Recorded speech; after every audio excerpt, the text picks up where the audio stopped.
tayong Ford Everest Titanium mga idol. Ang issue nito mga idol ay shift shock, may kaldag pero hindi pa naman kalakasan. So ito yung gagawin natin, pasilip ko sa inyo. So Ford Titanium, ayan mga idol. So dito mga idol, ayan marami tayong ginagawa, meron tayong Hilux. So ayun mga idol, tumutulong. So dito mga idol ito, dahil walang drain plug to mga idol, ang gagawin natin dito yung pinatulo ko Sobrang muna. itim na. So baklas ano to mga idol, Amoy sunog na sunog, baklas mga oil pan. So kung makikita nyo mga idol ay wala po yung drain plug. So tanging pull down na lang talaga to, Grabe. crankcase, oil pan crankcase ng transmission. Mga idol. So ayan. So ito palit tayo ng 88. Sobrang itim na mga idol. Ayan. Tumutulo na. So ayan mga idol, pasilip ko yung valve body niya. So ito talagang yung ATF niya talagang amoy na sunog na mga idol. Kaya nagkakaroon ng shift shock mga idol or kaldag. So yan mga idol, ayan mga bossing, mayroon tayong Ford Titanium. So ito. So galing pa sa mga malayo to mga idol. So mayroon tayong taga Santa Maria, Laguna, Batasan, Cavite. Bira kayo mag-change ETF eh. Ano na pala sa amin yan? 6 na pan. Surplus na Kaya inabot na sa amin, 82,000 na. Pero may kaldag, malakas. Hindi naman, konti pa lang. Konti pa lang. Madadali pa yan. Kaya hinahanap kita talaga. Oh. Taga saan pa kayo, boss? Kahit pa. Nay, Cavite. Malapit lang. Ayan nga, taga Batasan. So dito mga idol, ito ang gagawin natin dito, uorasyonan natin to. So para mawala yung kaldag mga idol, yung shift shock ay sa sobrang init papaliguan natin to. Pero ibang klaseng paligo to mga idol. So gamit tayo ng gasolina. So lahat ng butas-butas yan mga idol ng valve body ay padadaanan ko ng hangin yan na may kasamang gasolina. Para lahat ng mga tinga-tinga dyan sa mga sulok-sulok ay may aalis niya mga idol. Dahil pag yung mga idol kasi sobrang itim na ay nagbabara po yan. So hindi po masama yung ganito mga idol. Pwede nyong gayahin to mga idol. Itong ginagawa ko.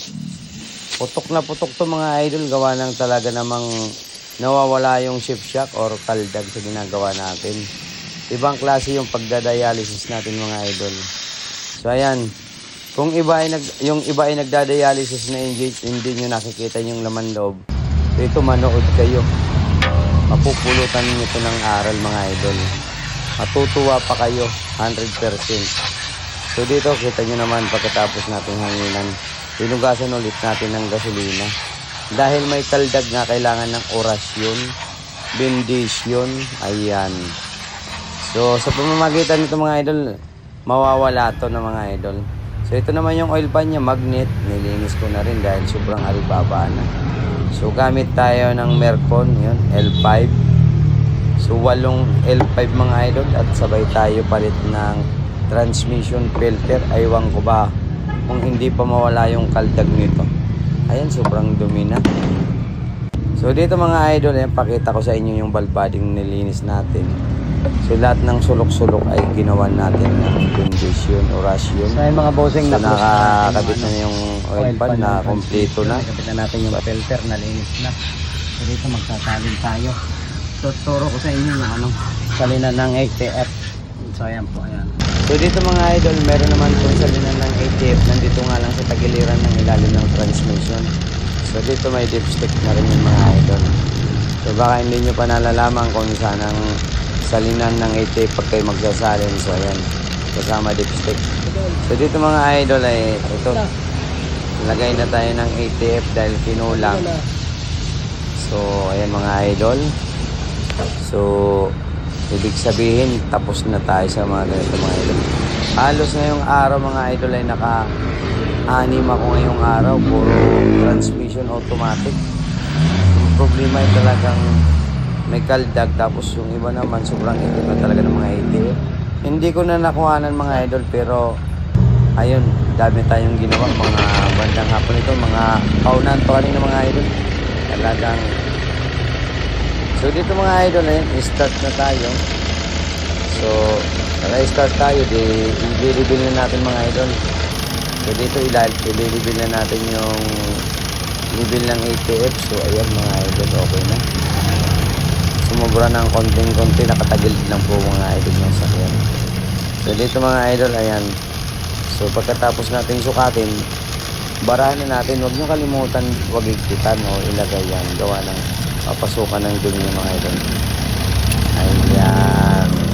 Tama na mga idol. Nasa tagiliran niya mga idol, bandang Tambochi yung salinan ng ATF. So dito mga idol, testing na natin. Yan, start tayo. So dito na malalaman, pinainit ko muna bago ko galawin tong mga cambio niya, yung reverse park. So para mainit na yung testing. So ayan, reverse, walang kaldag. So yan, lagay mo sa drive. You know. O yan mga idol, kung may kaldag yung mga idol, mararamdaman nyo naman at makikita nyo sumisipa yung cambio, yung sa kamay, sa yung body. So ayan mga idol, okay na mga idol. So ayan, nasolve na naman natin yung problema ng Ford Everest Titanium.